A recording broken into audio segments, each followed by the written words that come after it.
شروع اللہ کے نام سے جو بڑا مہربان نہایت رحم والا ہے۔ جیسا کہ ہم اکثر سنا کرتے ہیں کہ فلاں جگہ پر فلاں شخص زندہ ہو گیا، اس نے مرنے کے بعد کا حال سنایا اور پھر مر گیا۔ اسی قسم کا عذاب قبر سے متعلق ایک واقعہ گلگت میں پیش آیا، جس کے بارے میں بتاتے ہیں کہ ایک شخص قبرستان کے پاس سے گزر رہا تھا کہ اس نے کسی قبر سے یہ آواز سنی کہ مجھے نکالو، میں زندہ ہوں۔ جب ایک دو مرتبہ اس نے آواز سنی تو اس نے یہ سمجھا کہ یہ میرا وہم ہے، لیکن جب مسلسل اس نے یہ آواز سنی تو اس کو یقین ہونے لگا۔ چنانچہ قریب میں ایک بستی تھی، وہ شخص اس میں آیا اور لوگوں کو اس آواز کے بارے میں بتا کر کہا کہ تم بھی چلو اور اس آواز کو سنو۔ چنانچہ کچھ لوگ اس کے ساتھ آئے، انہوں نے بھی یہی آواز سنی اور سب نے یقین کر لیا کہ واقعہ یہ آواز قبر سے آ رہی ہے۔ اب یقین ہونے کے بعد ان لوگوں کو مسئلہ پوچھنے کی فکر ہوئی کہ پہلے علماء سے یہ مسئلہ معلوم کرو کہ قبر کھولنا جائز ہے یا نہیں۔ چنانچہ وہ لوگ محلے کی مسجد کے امام صاحب کے پاس گئے اور ان سے کہا کہ اس طرح قبر سے آواز آ رہی ہے اور میت یہ کہہ رہی ہے کہ مجھے قبر سے باہر نکالو، میں زندہ ہوں۔ اس پر امام صاحب نے فرمایا اگر تمہیں اس کے زندہ ہونے کا یقین ہو گیا ہے تو قبر کو کھول لو اور اس کو باہر نکال لو۔ چنانچہ یہ لوگ ہمت کر کے قبرستان گئے اور جا کر قبر کھولی۔ اب جو ہی تختہ ہٹایا تو دیکھا اندر ایک عورت برہنہ حالت میں بیٹھی ہوئی ہے اور اس کا کفن گل چکا ہے۔ پھر لوگوں نے دیکھا کہ وہ عورت کہہ رہی ہے جلدی سے میرے گھر سے میرے کپڑے لاؤ، میں کپڑے پہن کر باہر نکلوں گی۔ چنانچہ یہ لوگ فوراً دوڑ کر اس کے گھر گئے اور جا کر اس کے گھر والوں کو یہ واقعہ بتایا۔ اس کے کپڑے چادر وغیرہ لے کر آئے اور لا کر اندر پھینک دیے۔ اس عورت نے ان کپڑوں کو پہنا اور چادر اپنے اوپر ڈالی، پھر تیزی سے بجلی کی طرح اپنے قبر سے نکلی اور دوڑتی ہوئی اپنے گھر کی طرف بھاگ گئی۔ گھر جا کر اس عورت نے ایک کمرے میں چھپ کر اندر سے کنڈی لگا لی۔ اب جو لوگ قبرستان آئے تھے دوڑ کر اس کے گھر پہنچے، ان کو وہاں جا کر معلوم ہوا کہ اس نے اپنے کمرے کے اندر سے کنڈی لگا رکھی ہے۔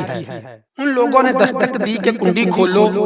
اندر سے اس عورت نے جواب دیا میں کنڈی تو کھول دوں گی لیکن کمرے کے اندر وہ شخص داخل ہو جس کے اندر مجھے دیکھنے کی تاب ہو، اس لیے کہ اس وقت میری حالت ایسی ہے کہ ہر آدمی مجھے دیکھ کر برداشت نہیں کر سکے گا، لہذا کوئی دل گردے والا شخص اندر آئے اور آ کر میری حالت دیکھے۔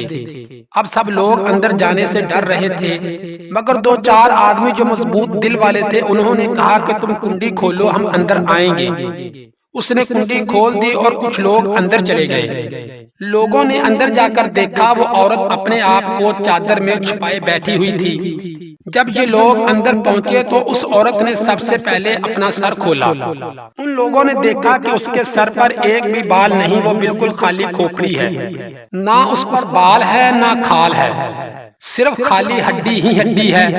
لوگوں نے اس سے پوچھا تیرے بال کہاں گئے؟ اس عورت نے جواب دیا کہ جب میں زندہ تھی تو ننگے سر گھر سے باہر نکلا کرتی تھی، پھر مرنے کے بعد جب میں قبر میں لائی گئی تو فرشتوں نے میرا ایک ایک بال نوچا اور اس نوچنے کے نتیجے میں بال کے ساتھ کھال بھی نکل گئی۔ اب میرے سر پر نہ بال ہے نہ کھال ہے۔ اس کے بعد اس عورت نے اپنے منہ سے کپڑا ہٹایا۔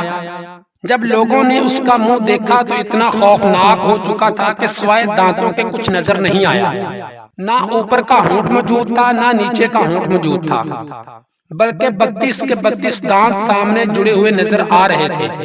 سوچئے اگر کسی انسان کے صرف دانت ہی دانت نظر آئیں تو کتنا ڈر اور خوف معلوم ہوتا ہے۔ اب ان لوگوں نے اس عورت سے پوچھا تیرے ہونٹ کہاں گئے؟ اس عورت نے جواب دیا میں اپنے ہونٹوں پر لپسٹک لگا کر نامحرم مردوں کے سامنے جایا کرتی تھی، اس کی سزا میں میرے ہونٹ کاٹ لیے گئے، اس لیے اب میرے چہرے پر ہونٹ نہیں ہیں۔ پھر اس عورت نے اپنے ہاتھ اور پیروں کی انگلیاں کھولیں۔ لوگوں نے دیکھا کہ اس کے ہاتھ اور پیروں کی انگلیوں میں ایک بھی ناخن نہیں تھا، تمام انگلیوں کے ناخن غائب تھے۔ اس سے پوچھا تیری انگلیوں کے ناخن کہاں گئے؟ اس عورت نے جواب دیا ناخن پر پالش لگانے کی وجہ سے میرا ایک ایک ناخن کھینچ لیا گیا، چونکہ میں یہ سارے کام کر کے گھر سے باہر نکلا کرتی تھی، اس لیے جیسے ہی میں مرنے کے بعد قبر میں پہنچی تو میرے ساتھ یہ معاملہ کیا گیا اور مجھے یہ سزا ملی کہ میرے سر کے بال بھی نوچ دیے گئے، میرے ہونٹ بھی کاٹ دیے گئے اور ناخن بھی کھینچ لیے گئے۔ اتنی باتیں کرنے کے بعد وہ بے ہوش ہو گئی اور مردہ بے جان ہو گئی جیسے لاش ہوتی ہے۔ چنانچہ ان لوگوں نے دوبارہ اس کو قبرستان میں پہنچا دیا۔ محترم خواتین و حضرات، اللہ تعالیٰ کو یہ عبرت دکھانی مقصود تھی کہ دیکھو اس عورت کا کیا انجام ہوا اور اس کو کتنا ہولناک عذاب دیا گیا۔ بے پردہ خواتین اس واقعے سے عبرت لیں اور ان گناہوں سے توبہ کریں جس کی سزا بروز قیامت بہت سخت ہے۔ امید ہے یہ ویڈیو آپ کو پسند آئی ہوگی۔ پسند آنے کی صورت میں ویڈیو کو لائک اور شیئر ضرور کریں۔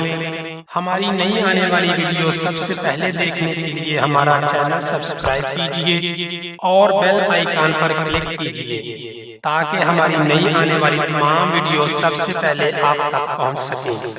اللہ تعالیٰ آپ تمام دوستوں کا حامی و ناصر ہو۔ اجازت دیجئے، اللہ حافظ۔